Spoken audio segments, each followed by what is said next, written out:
secret societies and submersive movements.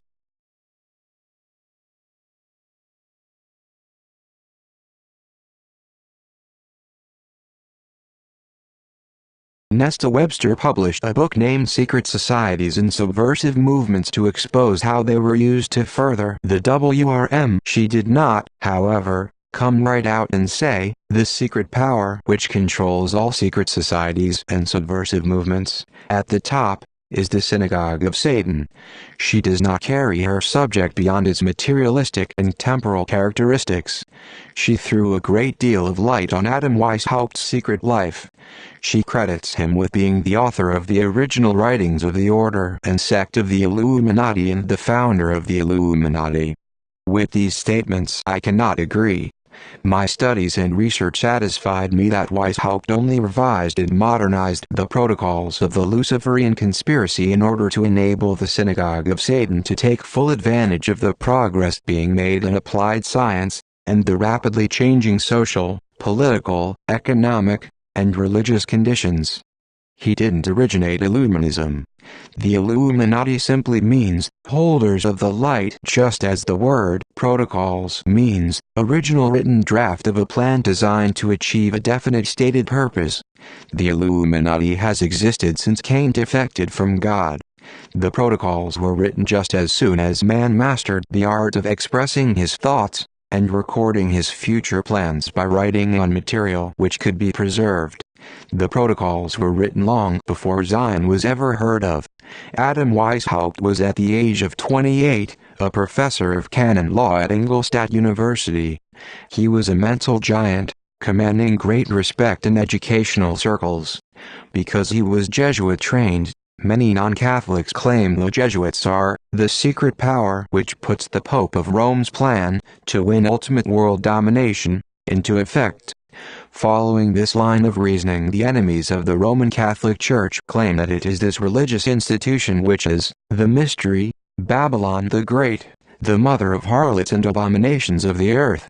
Reverend 17:5. My studies have convinced me that Illuminism, under the name Perfectionism, was practiced within the Jesuit order long before Weishaupt defected from God and became a Luciferian.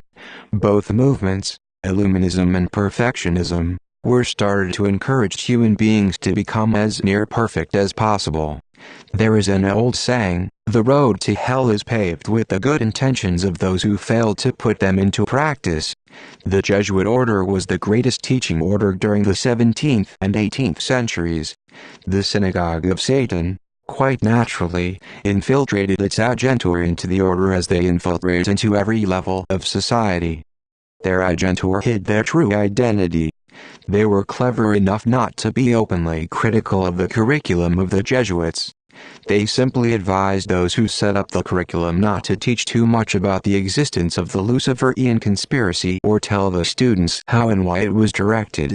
Just so Catholics will not become antagonistic because of what I reveal regarding this aspect of the conspiracy, which we call the conspiracy of silence, I wish to remind them that even the popes have blamed the rapid development of Satanism upon the manner in which priests have neglected to inform their parishioners on this all-important matter.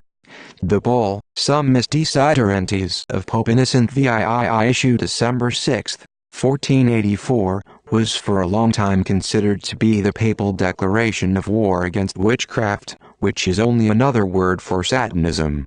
Why the ordained ministers of the Christian religions won't call a spade when dealing with Satanism, and its ultimate purpose, is difficult to understand. Is it that they too are controlled at the top by Satanists who insist that they use the words witchcraft and sorcerers? But when we study thoroughly what this Pope said, we find he added nothing new to the subject of Satanism. He certainly made no dogmatic ruling. Opinion by Emile Brouet in his 16th Century in Satanism, and a dozen other Catholic priests and authors. This papal bull first recalls that the care of souls ought to be the ceaseless concern of pastors. The Pope expresses his sorrow that neglect on the part of pastors caused many of the faithful in the dioceses of the Rhine to defect from their religion and accept Satanism, including carnal relations with devils. The second part treats with witchcraft in detail.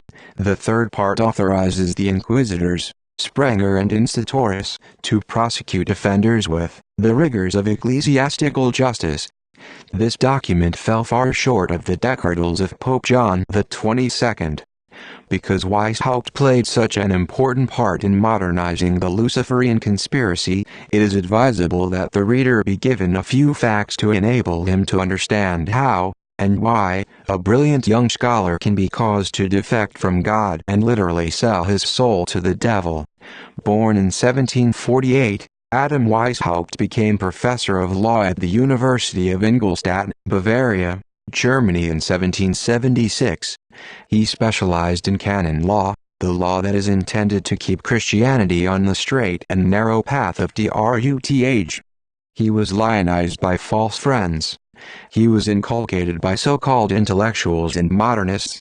He was taught to accept realistic liberal ideas. Then Satan, in the form of his own sister-in-law, took a hand. Either he seduced her, or she seduced him. The sexual perversion proved his undoing. Letters, among his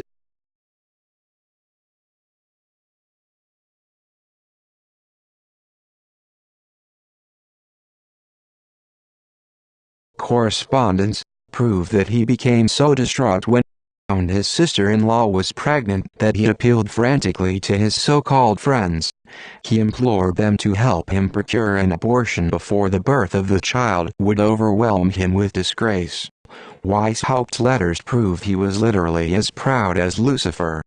He wasn't penitent because he had sinned against God, betrayed his brother, and broken his vow of chastity. Oh no! His letters prove his panic was caused by his fear that exposure would cast him down from the pinnacle of learning to which he had been elevated at such an early age. Weishaupt found he had many friends, but those who responded to his frantic appeal for help made him pay the full price. Under the guise of friendship, they introduced him to a medical specialist. They supplied him with all the money he required. Truly the devil's ways. First sexual depravity, then gold.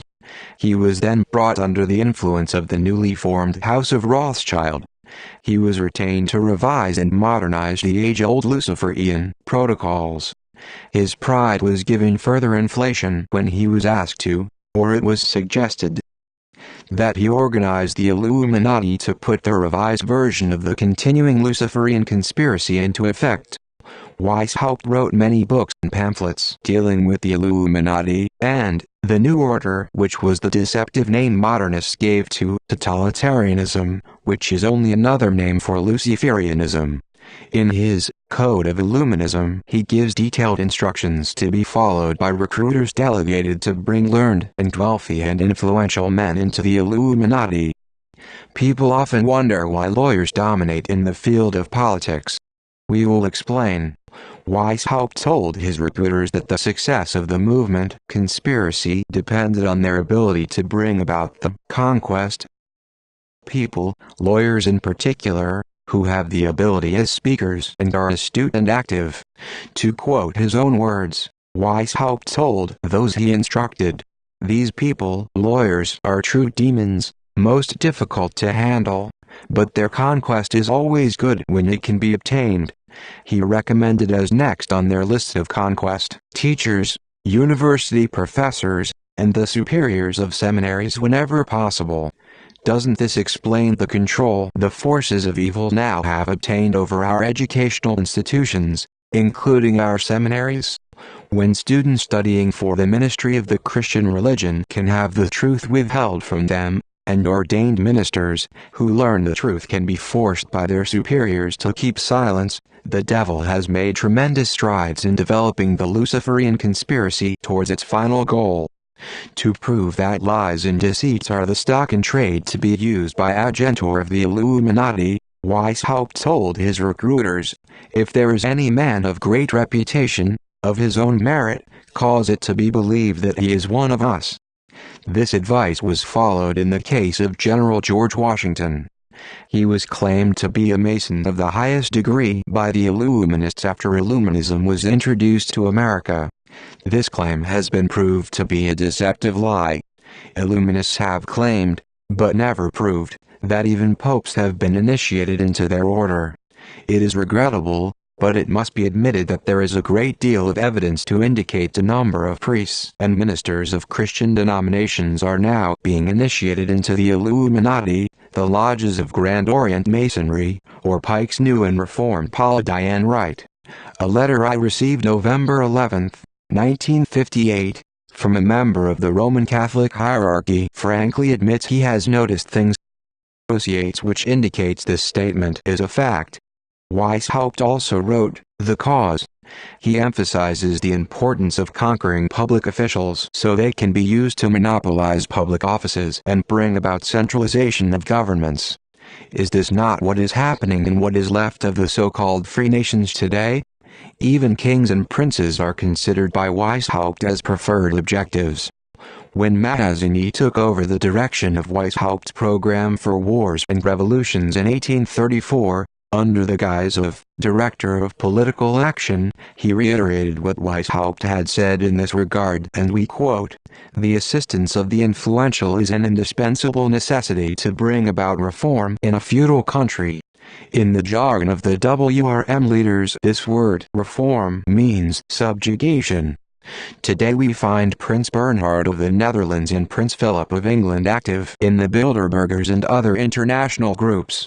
Today, Weishaupt's revised and modernized version of the Luciferian conspiracy is being furthered by the intellectuals who comprise the controlling influence in the Bilderberger Group, the World Federalist Movement, and the Council of Foreign Relations located in the Henry Pratt Building, NY. These pressure groups force remaining national governments, and their representatives in the United Nations Organization, to further the idea of a one-world government, the powers of which the Luciferians, not the communists, nor the political Zionists, intend to usurp, so that good Christian people may be better able to judge which of their spiritual advisors are real soldiers of Jesus Christ and which are wolves in sheep's clothing. We will prove that Satanism's infiltration into the clergy of all religions and religious orders is nothing unusual or modern. In 1500 Pope Alexander VI wrote to the prior Kloster and to institutors seeking information regarding the progress of sorcery, Satanism, in Bohemia and Moravia. This letter is important because Germany and Bohemia have long been headquarters of Satanism and remained so until after Weishaupt died in 1830.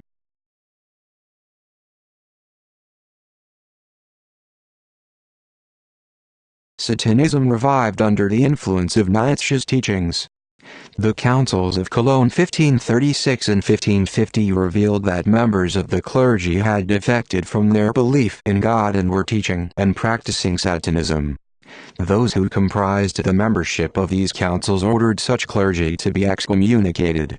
In 1583 the Council of Reims excommunicated sorcerers, who make a pact with the devil, who pervert sexual relations, who practice deviltries, and pretend to heal through the powers of Satan. From 1580 to 1620, the disciplinary and dogmatic assemblies of the Protestant religion often discussed the question of sorcery and Satanism, both as it was being practiced individually and in general. But to get back to Weishaupt and his writings, and to prove that he had defected from Christianity and embraced Satanism when he revised the Protocols, he finished this task in 1776. He announced this to the Illuminati May 1st. This is the real reason why May 1st of every year since has been celebrated by revolutionary organizations, and even labor organizations, without the vast majority of the membership even suspecting the truth. This is why May 1st, 1776 is printed on American $1 bills under the Great Pyramid. On top of the pyramid is the all-seeing eye of the Illuminati. Weishaupt established the lodges of the Grand Orient to be located in the cities of Europe, and to be the headquarters of the Illuminati, which he reorganized to put the revised and modernized version of the Luciferian conspiracy into effect. The members of the Illuminati were at first restricted to about 2,000. They were men who, because they possessed exceptional mental abilities, had advanced to the top of their particular fields of human endeavor. They were financiers, such as the Rothschilds and their affiliated international financiers. They were scientists, such as Scheele, and educationists and encyclopedists such as Voltaire. Those who comprised the Synagogue of Satan all assumed nicknames to hide their identity. The term nickname was first used to indicate a man who took, assumed, or was given another name to conceal the fact that he had become a worshipper of the devil, who is often referred to as Old Nick. We don't want to labor this point. It is sufficient to say that the men chosen to become adepts in Satanism were members of the Illuminati, who, by their lives, words, and deeds, proved they had defected from God. Some were avowed atheists, but the majority willingly accepted totalitarianism, the Luciferian ideology as presented to them by Weishaupt, as their creed. Only a fool can be a convinced atheist. Only a fool can believe that the universe, and all it includes, just happened. Even evolutionists with brains admit that evolution could be part of God's plan of creation, under which creatures can develop into a higher plane or deteriorate to a lower plane.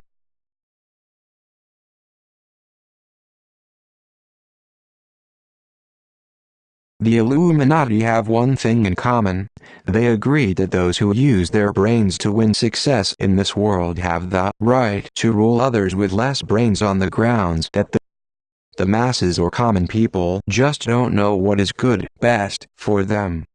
As Voltaire stated so clearly in a letter he wrote to a fellow Illuminist, in order to lead the mob out of their present oppression into a new subjection, those who directed the conspiracy must order those they control to lie, not timidly, or for a while only, but like the very devil, boldly and always. Voltaire is also on record as having advised those Illuminists, with which he was associated, that they should use high-sounding phrases when addressing the Goyim, and make them lavish promises.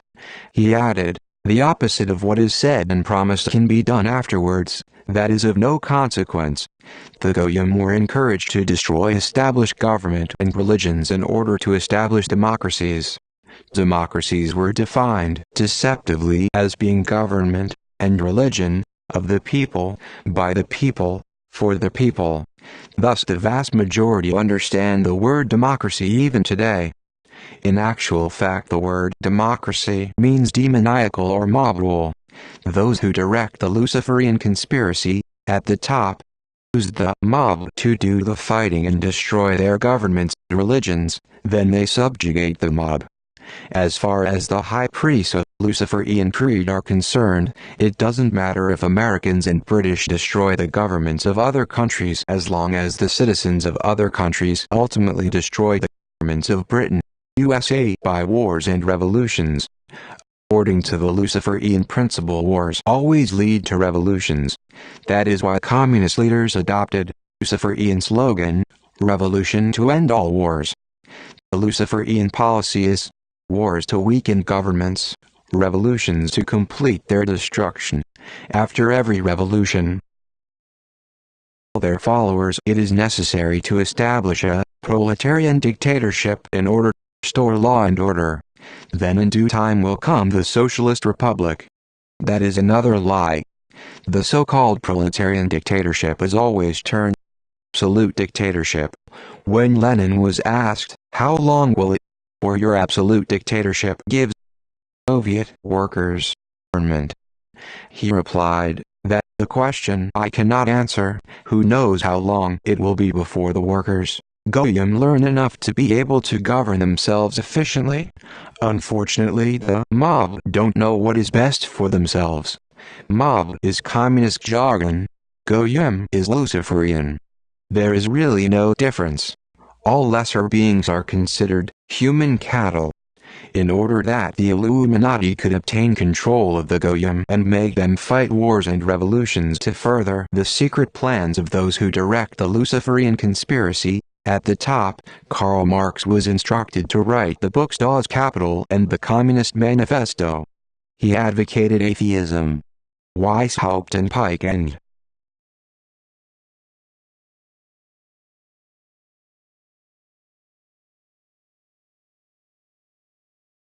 Other Luciferian preached about the equality of man, liberty, and fraternalism, etc., with their tongues in their cheeks. Pike had to explain his support of atheistic communists to his associates by telling them communism, like Nazism, was only a passing phase of the overall movement to world power.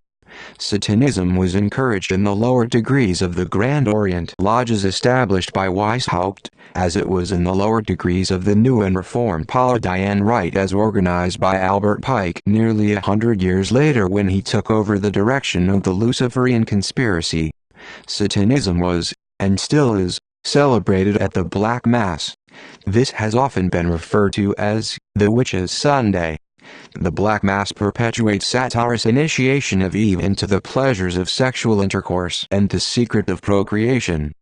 Adepts are reminded that Satan thus conferred the greatest benefaction possible upon the human race. At the Black Mass, the celebrant represents Satan and a young priestess represents Eve. The seduction and possession of Eve is performed before the eyes of the worshippers. The second part of the Black Mass perpetuates the defeat of Christ by Satan. Adepts are taught that Satan is the eldest son of God, Adonai, and the brother of Saint Michael. The Luciferian dogma teaches that Saint Michael, the archangel, is one and the same celestial being as Jesus Christ and states that God, Adonai, sent Saint Michael to earth in the form of Jesus Christ in order that he could halt the Luciferian conspiracy on this earth as he had done in heaven. We proved in preceding chapters how wrong and deceptive these teachings really are. The Luciferian doctrine does not admit that Saint Michael defeated Lucifer in heaven. It claims that Lucifer won his independence from God and now rules his own section of the universe. Pike said that Lucifer is the equal of God, Adonai. We will deal with this at greater length elsewhere. The Black Mass illustrates how Satan made overtures to Christ and tried to make friends with him by even offering him rule of this world if he would join the Luciferian cause. It depicts how Christ's refusal made it imperative that he be destroyed. During every Adonai-side Mass, a victim is sacrificed to symbolize the immolation of Christ at the instigation of the synagogue of Satan. The victim can be human, fowl, or animal according to circumstances and the risk involved. Research dug up documentary evidence which indicates that in the Middle Ages several hundred youths who disappeared in Central Europe were used as sacrificial victims during the celebration of Black Masses. Rosicrucianism was closely associated with these ritualistic murders of male and female youths.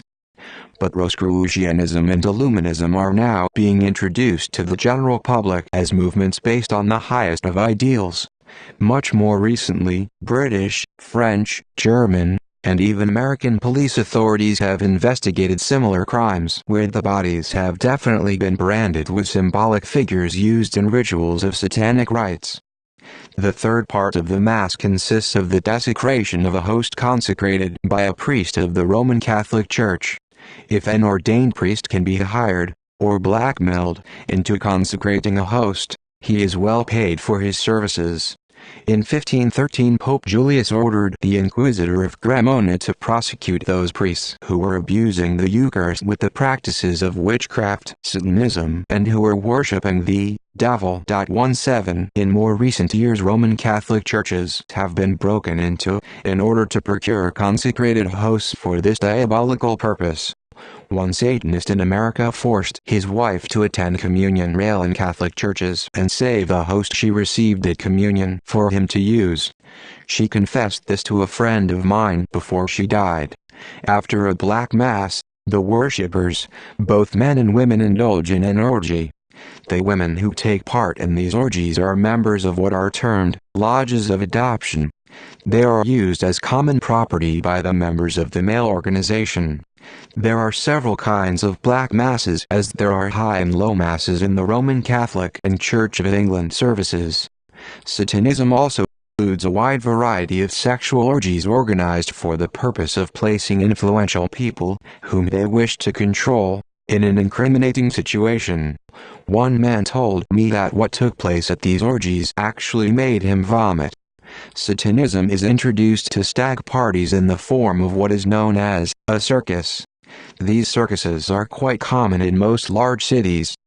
They employ anywhere from one man and one woman to as many as 20-odd men and women who engage in every form of sexual indulgence and perversion. Satanism is spread insidiously by the distribution of motion pictures depicting every form of sexual abomination it has been possible for devils in human form to perform.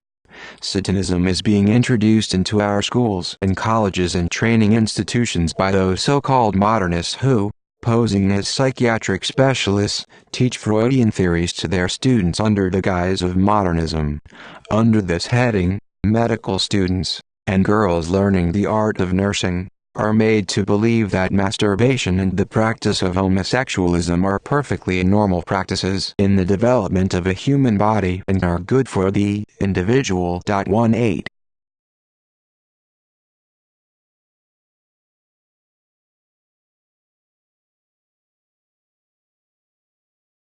Satanism today is advanced by a multi-million-dollar output of pornographic literature and obscene pictures yearly.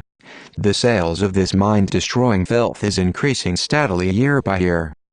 Satanism is being promoted at parties given to delegates attending conventions in large cities, and in some private homes, where bacchanalia is practiced today as it was in the days of pagan Rome.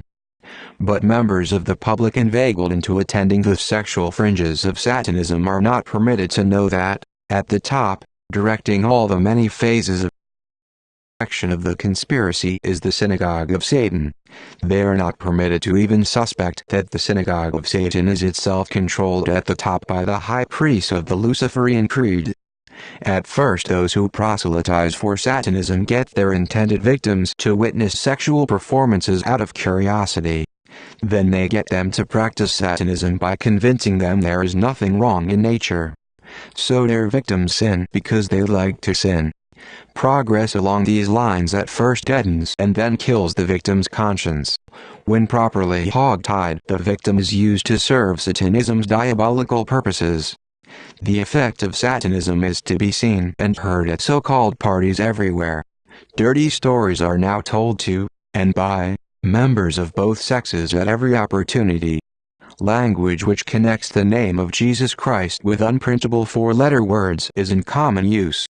Juvenile delinquency is encouraged by Satanists and Satanism. Satan doesn't bother men and women who serve him well. Usually he rewards internationally minded totalitarians with wealth and power enough to satisfy their selfish materialistic ambitions.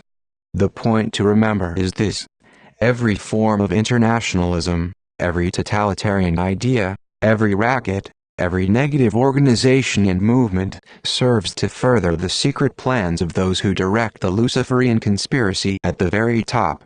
Many great men, including His Eminence Cardinal Caro y Rodriguez of Chile, when exposing Satanism, as practiced in the lodges of the Grand Orient and councils of the New and Reformed Palladian Rite, refer to these two secret societies as Masonry and even Freemasonry. This causes uninformed people to believe that many Masons of the Scottish Rite, also known as Blue or Continental Freemasonry, are Satanists also. This is untrue and very misleading. Not even members of the lower degrees of the Grand Orient and New Palladian Rite practice Satanism. Even those members who are selected to be initiated as adepts into Satanism are not told the full secret, i.e., that Satanism is controlled at the top by the high priest of the Luciferian creed. Only those initiated into the highest degree are shown the true light of the pure doctrine of Lucifer and required to worship him as their one and only God. Only a very few, carefully selected, candidates are allowed to know that it is the Luciferian totalitarian ideology which is to be imposed on what is left of the human race after the final social cataclysm involving communist-controlled people with the rest of the world is ended. Weishaupt and Pike were both high-degree Freemasons, but not one Mason in 10,000 even suspected they were also high priests of the Luciferian creed. Mazzini directed the WRM from 1834 to 1871 before Pike acquainted him with the full secret. Not one Freemason in 1,000 even suspects that Freemasonry, together with all other secret societies, is to be destroyed in the final stage of the conspiracy, together with all other religions, so that only the true light of the pure doctrine of Lucifer will be used to influence the human mind. Belen de Saraga, who initiated members of the Grand Orient into Satanism in Ikea, explained to them that Satan is the good God, the angel of light who came to teach Eve the secret of how to make human beings equal to God. Saraga taught that Satan possessed Eve carnally, a knowledge which she afterwards shared with Adam and passed on to the human race. Benoit tells us that initiates into the 25th degree of Knights of the Brazen Serpent are required to adore the serpent, symbol of Satan, which is the enemy of God, Adonai, and the friend of man, who with his triumph, will make men return to Eden. Benoit also says that in the 20th degree of the same order, the initiate is required to say, "In the sacred name of Lucifer cast out obscurantism." Opposition to inquiry and enlightenment. Benoit quotes a leaflet, circulated among Grand Orient Masons, which says that when John Ziska and John Huss were proselytizing Satanism in Bohemia, they represented Satan as the innocent victim of a despotic power, God Adonai, who made of him, Satan, the companion in chains of all the oppressed. These two replaced the age-old expression, "God be with you," with this substitution, "May the one to whom injustice is done keep you." Proudhon, another Satanist, is recorded as invoking Satan with the words, "Come Satan, exiled by priests, but blessed be in my heart." Benoit FMIP 460-62. Dom Benoit says Albert Pike's new and reformed Palladian rite has, as a fundamental practice and purpose, the adoration of Lucifer. It is full of all the impieties and infamies of black magic. Having been established in the United States, it has invaded Europe, and each year makes terrifying progress. All its ceremonial is full of blasphemies against God and our Lord Jesus Christ. FMIP 449-454. Domenico Margiotta wrote the life of Adriano Lemmi under the title, Adriano Lemmi Chef Supreme des Francmasons. Lemmi was also head of Italian Grand Orient Masons. Only a very few people seem to know that he was a confirmed Satanist and was selected by Pike to become Supreme Director of the WRM after Mazzini died. He is presented to the public, by the controlled press, as a great Italian patriot. But delve into his private and secret life and we find him an idol with feet of clay like Pike and Mazzini, Lord Palmerston, Churchill, E.D. Roosevelt and many others. Margiotta says, Adriano Lemmi did not hide his worship of Satan. In Italy, all knew he is a Satanist. In the name of Satan he used to send out his circulars, although adapting himself at times to the opinion of the imperfect initiate, but it is enough to leaf through the collection of his diary, reserved for Grand Orient Masons, to know his sentiments concerning occultism and the wickedness of one who had delivered himself to the devil. Yes. As a Satanist he organized the anti-clerical movements and boasted of it from 1883 on. In his official organ, the Rivista della Massoneria Italiana, Vol. I have the Masonic Yearbook for March 1, 1883 to February 28, 1884, p. 306. He makes this cynical declaration: "The Pope has said, Vacilla regis prodcant inferni." Yes, indeed, the standards of the King of the Inferno advance, and there is not one conscious man who loves liberty, there is not one who will fail to enlist under those standards. Thus he, like all other revolutionary leaders, used the word liberty while all the time he worked to lead the masses into the new order, which is the polite, but deceptive, name they give the Luciferian totalitarian dictatorship under which they intend to enslave the human race, body, mind, and soul. Lemmi goes on to say, yes, the standards of the King of the Inferno are marching forward because Freemasonry, which by principle, by institution, by instinct, has always combated and always will combat without truce or quarter all that can impede the development of liberty, of peace, and happiness for humanity, must combat today more energetically and more openly than ever before all the artifice of the clerical reaction. Margiotta, Adriano Lemmy, p. 168-169. Here we see Lemmy injects the word Freemasonry instead of Luciferianism. He again speaks of liberty when he and his kind intend to use absolute despotism to enforce their will on the Goyim, as Lenin did in Russia, 1917, during the first big experiment used to test the Luciferian theories out in actual practice. Kolpin Albancelli, another authority on how Satanism is practiced in modern times, says he obtained definite proof that certain societies, which profess to be Masonic, worship Lucifer. They adore Lucifer as the true God, and they are so animated with an implacable hatred towards the God of the Christians, whom they declare to be an impostor. They have a formula which sums up their state of mind. No longer do they say, "To the glory of the great architect of the universe," but, "Glory and love to Lucifer." Hatred. Hatred. Hatred. To God be damnation. Damnation. Damnation. Kolpin Albancelli goes on to say, "It is confessed in these societies that everything the Christian God ordains is disagreeable to Lucifer, that, on the contrary, everything he forbids is agreeable to Lucifer, and consequently it is necessary to do everything the Christian God fought and to guard against everything he ordains as if it were fire." Kolpin Albancelli says, and I quote, "I repeat, I have held the proof of all this in my hands. I have read and studied hundreds of documents belonging to one of these societies, documents I am not permitted to publish, and which came from members, men and women of the group in question. I have been able to prove that this pleases Lucifer, also that murder is practiced there, the Black or Adonai Mass, always because it displeases the Christian God and pleases Lucifer." Kolpin, P.O. 291-292. Margiotta relates that Pike reproved Lemmy for his rabid Satanism and decreed that the God of Masonry, the new and reformed Palladian Rite, ought to be given only the ineffable name of Lucifer. At the International Congress of Brussels in 1886, Lafargue exclaimed, "War on God. Hatred to God. In this is progress. It is necessary to crush heaven as if it were a piece of paper." The World Congress in Brussels 1958 was one of the most godless exhibitions ever staged. One could find Satanism everywhere. A Luciferian adept, Brother Lane San, Solstical Festival of the Clement Friendship Lodge on March 13, 1880, blasphemed with these words, "We must crush the infamous one." But that infamous one is not clericalism, that infamous one is God.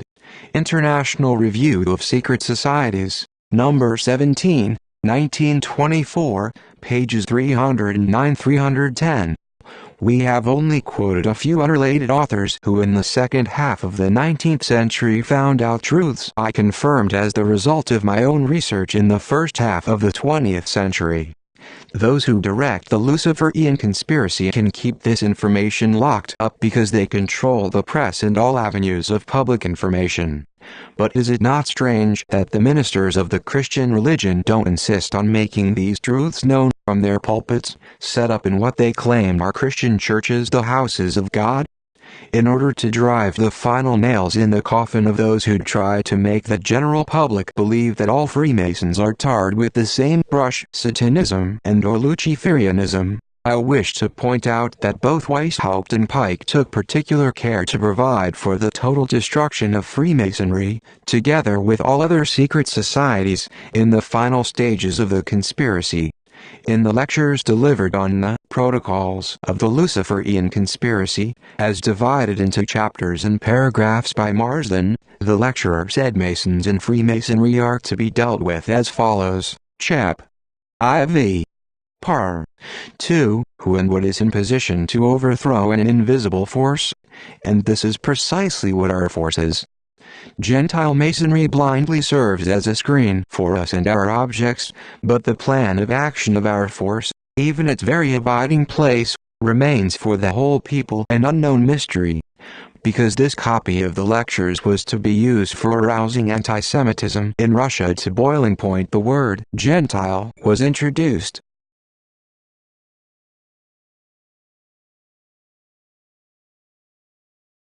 Chap. IX:2.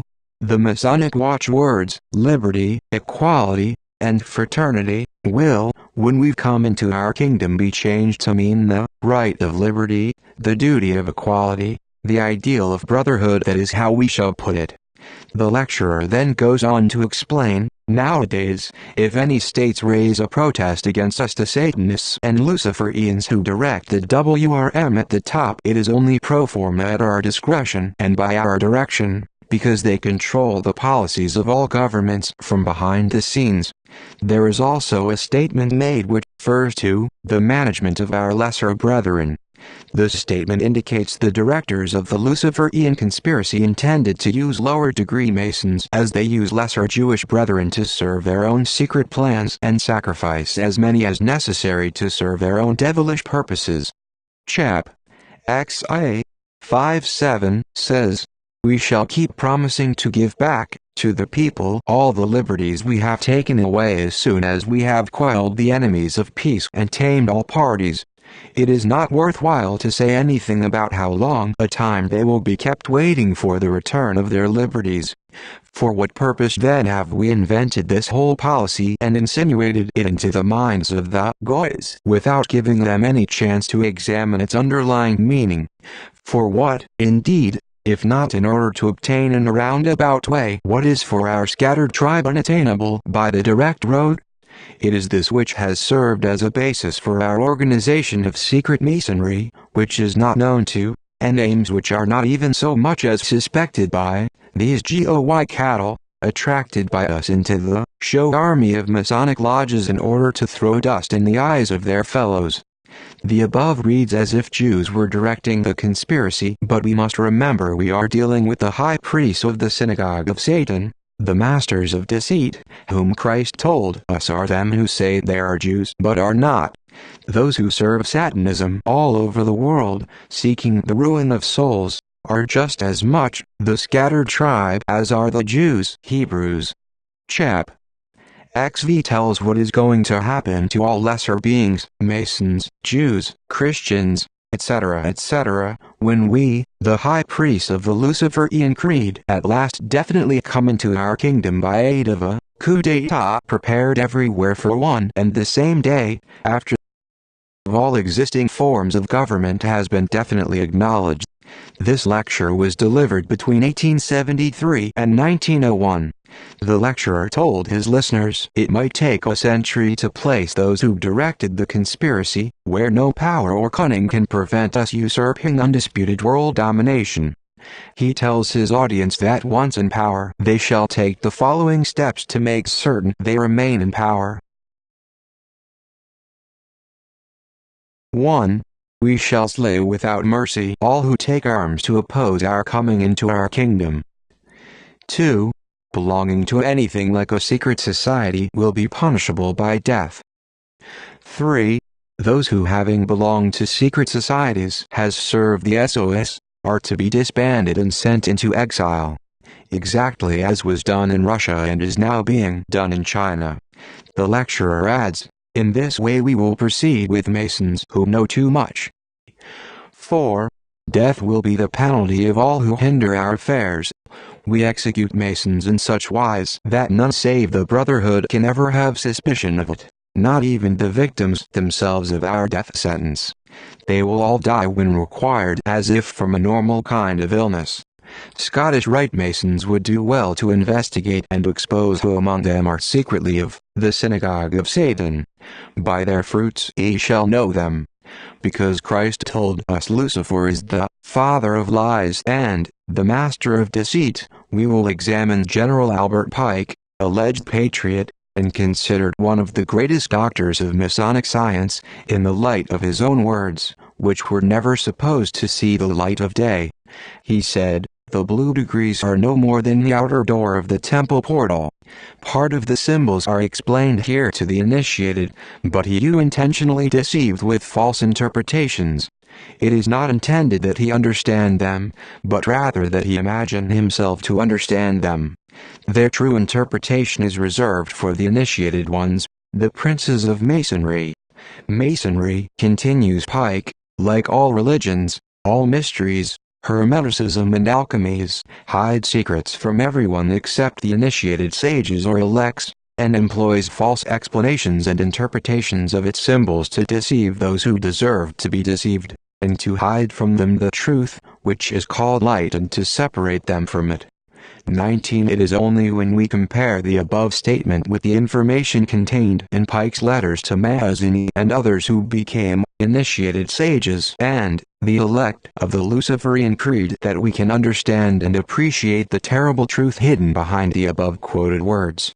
The word light, which he emphasized, is proved to mean the true light of the pure doctrine of Lucifer, as he explained to Mazzini in the letter he addressed to him, August 15, 1871.